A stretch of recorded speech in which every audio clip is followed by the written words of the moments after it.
and welcome to this week's episode of Board Game Blitz, a podcast about all things board games that you can listen to in less time than it takes to recover from eating a Carolina Reaper. Ooh, spicy!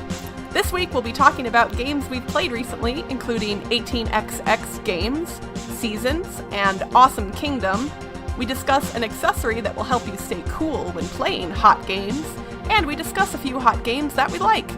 We'll then talk about the etymology of the word Shelfie, and we have an exciting announcement about a contest that we're holding.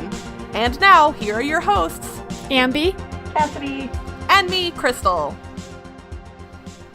All right, Ambie, I want to hear about what you've been playing recently because it is something that greatly interests me that I have zero knowledge about. All right, so recently I've really been getting into 18xx games. So these are economic games where you buy shares of railroad companies, and whoever has the most shares becomes the president of this company and operates it. But you're trying to get the most value of your own private money, which isn't necessarily the company's money, because you can also sell your shares and you no longer own the company. But then when you're operating the company, you build routes for the trains and you let them... You have them run through cities and get money, and they can pay out dividends to the shareholders, or they can keep the money and then their stock goes down. So when they pay out dividends, their stock goes up, and you're trying to get your stock up, and whatever stocks you have, you want a good stock portfolio, and you want a bunch of money. So the rules aren't too complicated. Each 18xx game has different rules. The most famous one is 1830, and that one has a lot of rules on the stocks, and you can screw people over by selling stocks and then in a bad company, and then someone else becomes the president and they have a company that is bankrupt basically. But then there's other games, I've played 1889, which is a more beginner version, and then 1860 is a completely different type of game that's based more on the routes. And you want to get a really good route for your company, and then you build up your company and it will give you a lot of money. Yeah, so in 18xx games, the basic idea of the rules isn't too complicated, but then the decisions are where the complexity comes in. And the games can take a long time. Actually, I play pretty quickly. My group plays pretty quickly, so we've been playing them in 3 or 4 hours. But normally they can take 5 or more hours for a game. But the cool thing about 18xx games is that a lot of them have no luck in them at all. So if you make exactly the same decisions in each game, you'll play out the same game. But people never do that because you wouldn't be able to remember what you did. But yeah, it's really fun if you like stock manipulation and I guess route building. I like the route building part too. Then you might want to check it out.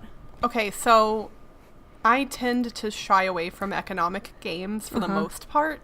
And this is, I know, not even close to comparable, probably. But, I really, really love Stockpile that came out last summer, which is about as light as stock manipulation games go.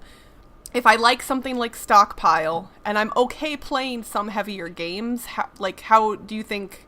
So it sounds like you said 1889 is the easiest of the 18xx games to get into? So there are a couple ones. 1889 is the one that I've been playing that's easier.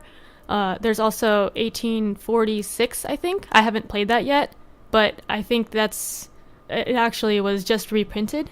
A lot of 18xx games are out of print, so they're hard to get, or you have to print and play them. So 1889, you have to print and play.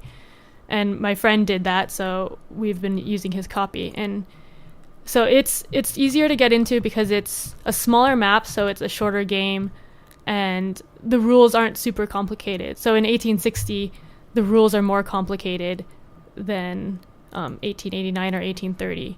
Okay. Yeah.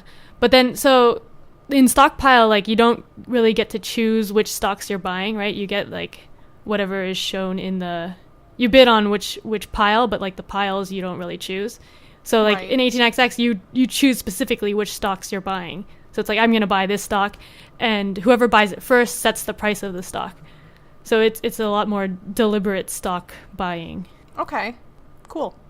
So I didn't play anything nearly as advanced or complicated as that. Recently, I played Seasons, which is one that I really enjoy playing, and I like it because it's very Magic the Gathering-esque in the sense that you're drafting in the beginning of the game before the game even really begins. The cards that you draft are going to be used to play through 3 years of the game. Each year is going to be 4 seasons, like real life, because seasons. So as you're playing through your years, you're gaining crystals by playing cards or by other people playing cards. And you're going to use those cards at the end of the game, which also will give you victory points. Your cards can help assist you in getting the resources you need to build more cards, but they can also be used to against your enemies to take things from them, including crystals and resources for you to be able to use your cards.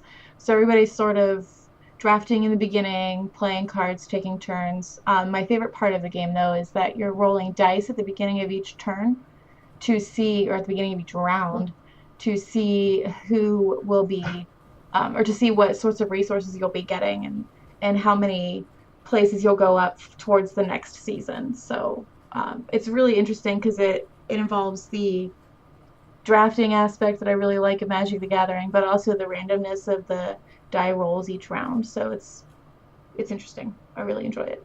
I've never played Seasons. Those dice look really cool. They're big and chunky, and they have neat symbols on them, right?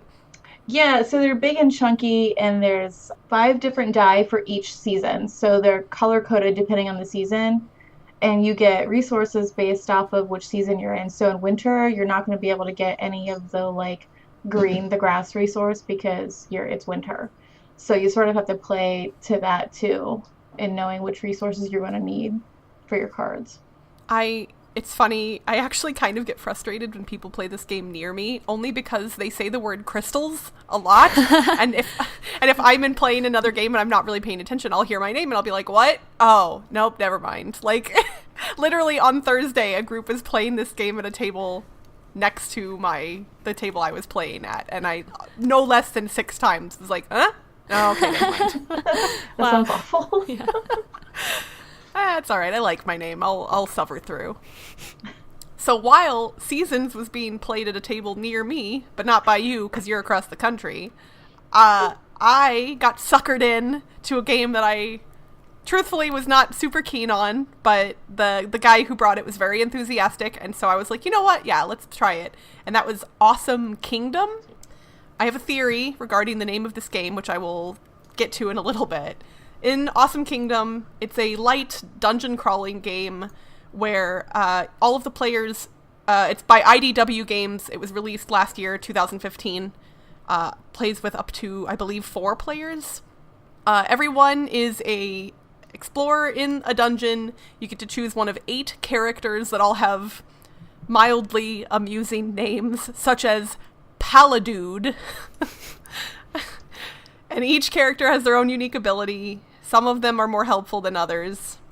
The dungeon is made out of a circle of small tiles, and the number changes based on the number of players. And all of those tiles will have either a hero or a card in front of it, and those can make up the spaces of these dungeons. And on your those cards that are making up the dungeon consist of monsters, treasures, traps, and magic items. The gameplay takes place over 3 days, and each day has 3 rounds. During each round, players play an action card to move their hero around the circle of dungeon cards trying to claim some of them, especially the good ones, not the bad ones, obviously. All the cards have a point value, either positive or negative. Some of them have abilities that your character can use. You can gain wounds, which are negative points, and coins, which are positive points, but the coins are easier to steal than, the items, for instance. And whoever has the most points at the end of the 3rd day wins. It is heavily luck dependent. Each round, or each day, are given 3 action cards, and you have to play all 3 of them. And the variations on the action cards aren't that big. It'll say, move 4 spaces to the left, or move 1 space to the left or the right. So there's sometimes some decisions to be made, but if you do what's good for you in rounds 1 and 2, in that 3rd round you only have 1 card to play, so you don't have any options there, which I imagine, is to force you to potentially do bad things. But if people get lucky, then if they claim good stuff all 3 times, like it's pretty easy to have a runaway winner, I would imagine, in this game based on luck.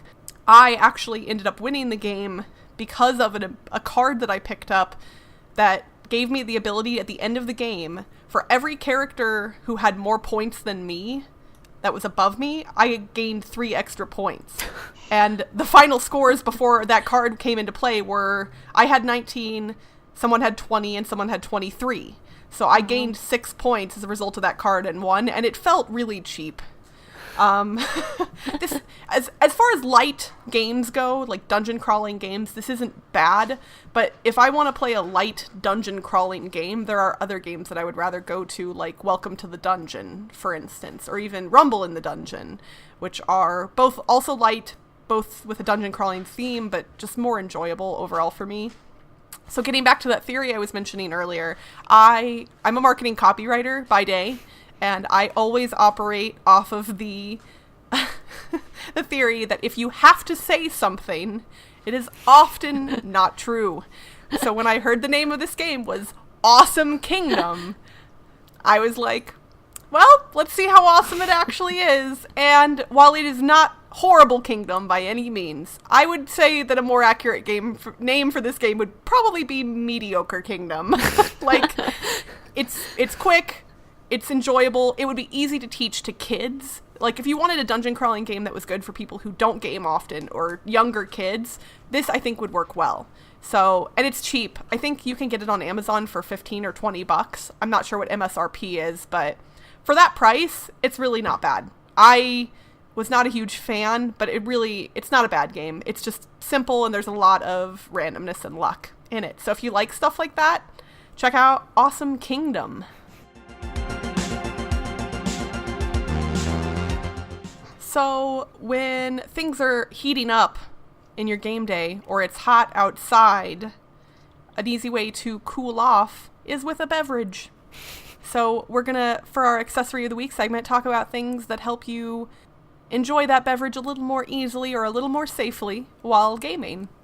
So I don't actually have anything to protect my games from beverages. So I normally dun. Yeah, I normally just have the cups on a coaster to protect the table, and set it off to the side further away from the games. I mentioned in one of our recent episodes that my gaming table has built-in cup holders, but they're not very deep. They're fairly shallow. So we've had a few spills on my poker table, which luckily the poker table cleans up well, and we've been able to like frantically grab game components away. I don't think I've had any games permanently damaged by liquid, so that's good. But I might want to look into investing into cups with lids, especially for those of my friends who imbibe a little more than they should at times during a rather raucous game night. Because I think, like, most of my friends are all of them are very courteous and nice, but occasionally when alcohol comes into play, I think, the klutziness factor goes up a little bit. I can definitely attest to that one, since we play pretty regularly at bars, or even at home. We always tend to overdo it with drinks. But I've seen a few games be pretty destroyed because of beer spillage. So yeah, but we play publicly, so it's kind of hard to bring in your own cup with a lid. And even at home, I really just use we do coasters, because everybody has to have their pint glasses for their beer, because nobody can drink beer out of their bottles anymore. Apparently that's not okay. But also, pint glasses are more sturdy, I think, than bottles. So it would absolutely be harder to knock it down. So it's better to drink out of a pint glass than a bottle. That's an interesting point, though. It's harder to tip, but if it does tip, I think the damage is easier to spill. Yeah, because if a bottle gets knocked over, you can kind of sometimes grab it quick enough that almost nothing comes out. But with the pint glass, man, that's whoosh. true. Over. Literally, game over. In so many ways. So we need to make a pint glass bottle. A way to drink beer that's both pleasing to the mouth and also protective of your game components. So not with a lid and a straw. Yeah. We'll have to get into product development to work on the perfect sippy cups. Those are things I'm buying now. Sippy cups. All right. Beer sippy cups. I do know that those exist for wine. Like if you look on Amazon, it's like a tumbler with like a wine glass shape inside of it, but it has a lid with like a little opening. Yeah, I've seen that. I mean, it's not the classiest, but hey, spilling wine on stuff can be like detrimental, so I think it's worth it.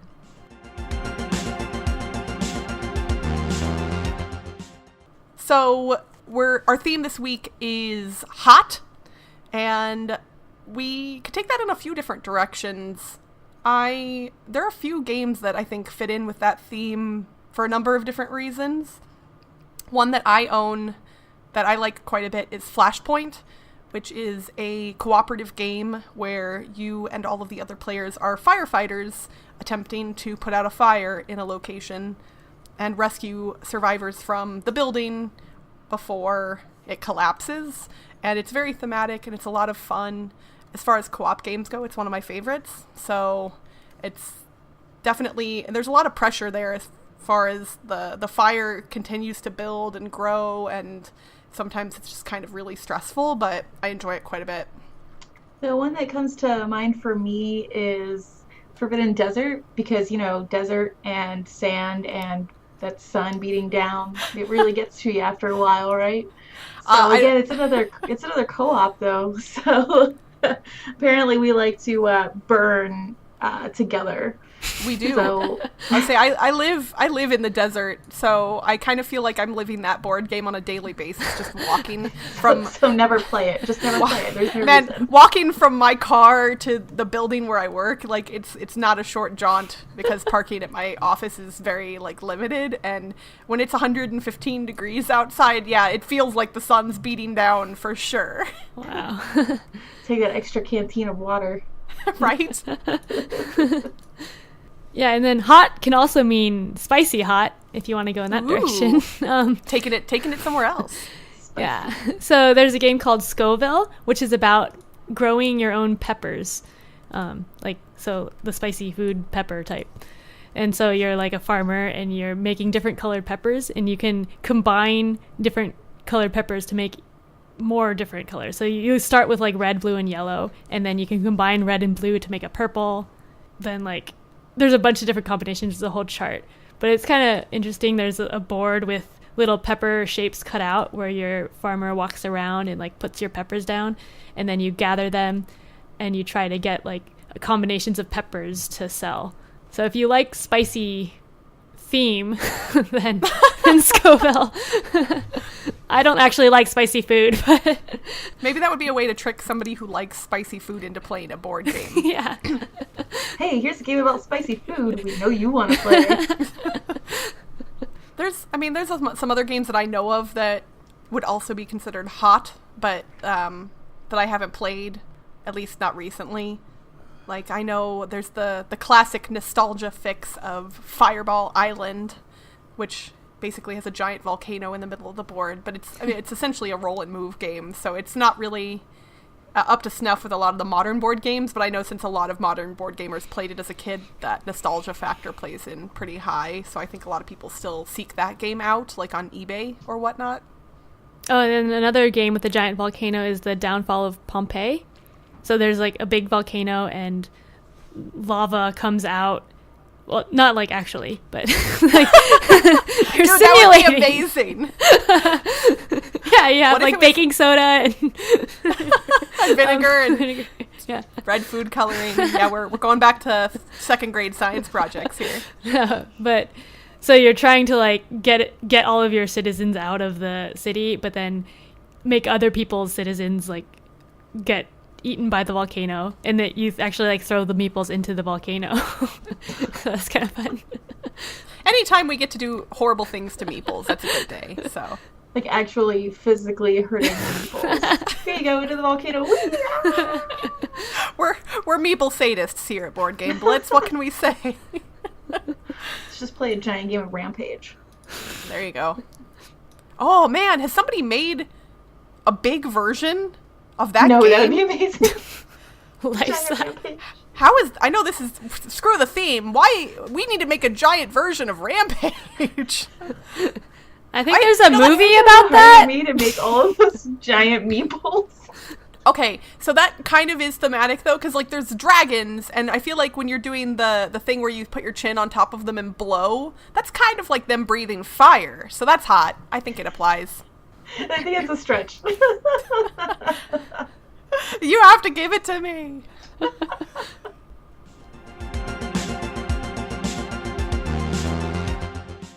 This week, our dive into board game etymology takes us to one of the most modern words that we'll probably ever look at in this segment, and it was suggested via email by Danica. So thank you, Danica, for your suggestion. We're going to be looking at the origins of the word Shelfie.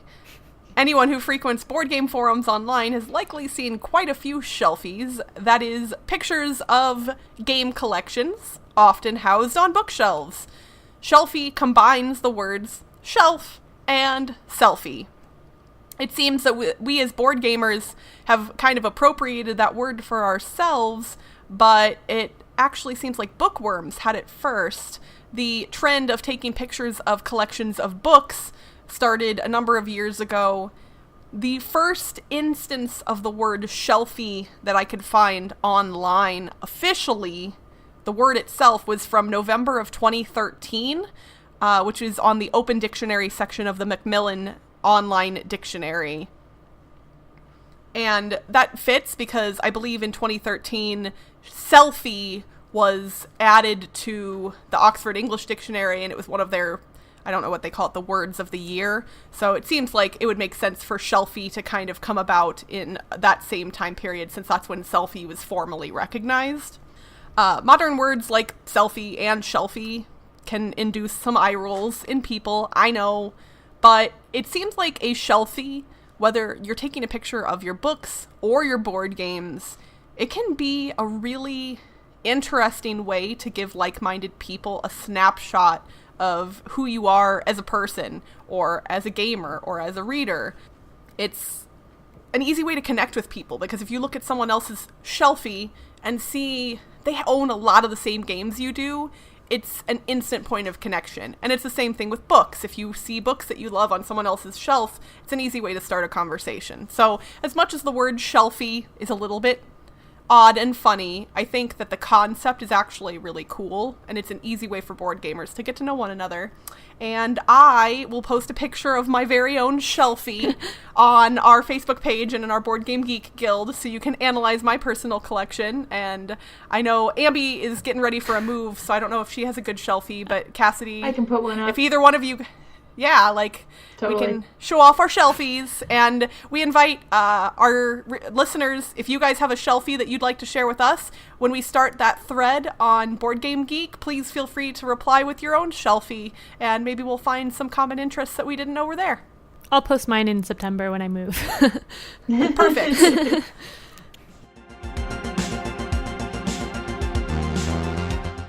We have a very exciting announcement for everyone. We are going to be having a contest. All you have to do to enter our contest is email us at boardgameblitz@gmail.com with 3 ideas for future themes for episodes. Basically, we're lazy and we don't want to think of themes for, all of the upcoming episodes, even though we're new. This is a joke, obviously. But we thought that you guys as listeners would have some really interesting insight as to what we could discuss in future episodes. So we want to hear your theme ideas. If you want to include extra info, like what accessories or etymology or games might tie into that theme, feel free to throw those at us as well.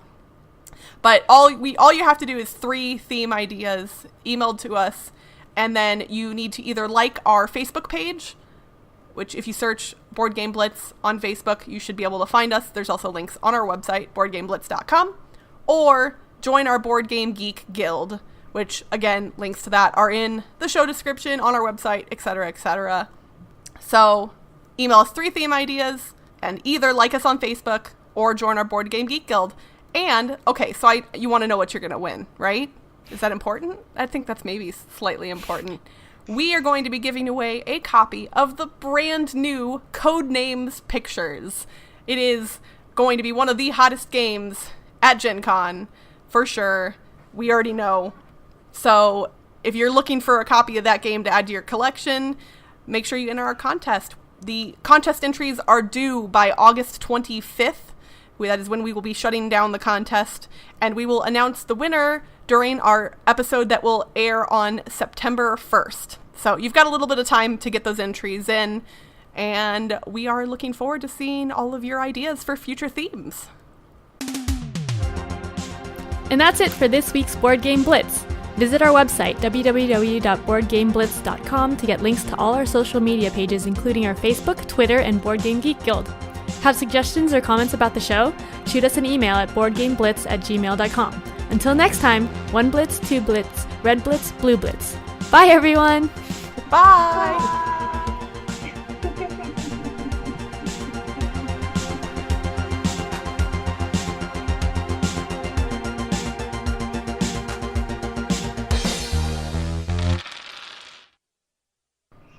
Each year you have 3 cards that you're going to draft at the beginning of the game that you get to use to assist you in gaining your victory points. Or actually you...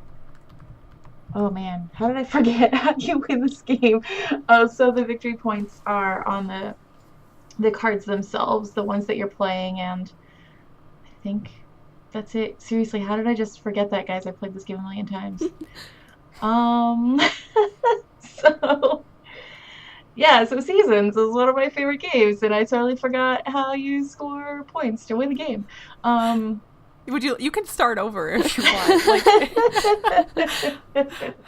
That's the magic of podcasting. I think it's better this way. Let's put me in those outtakes.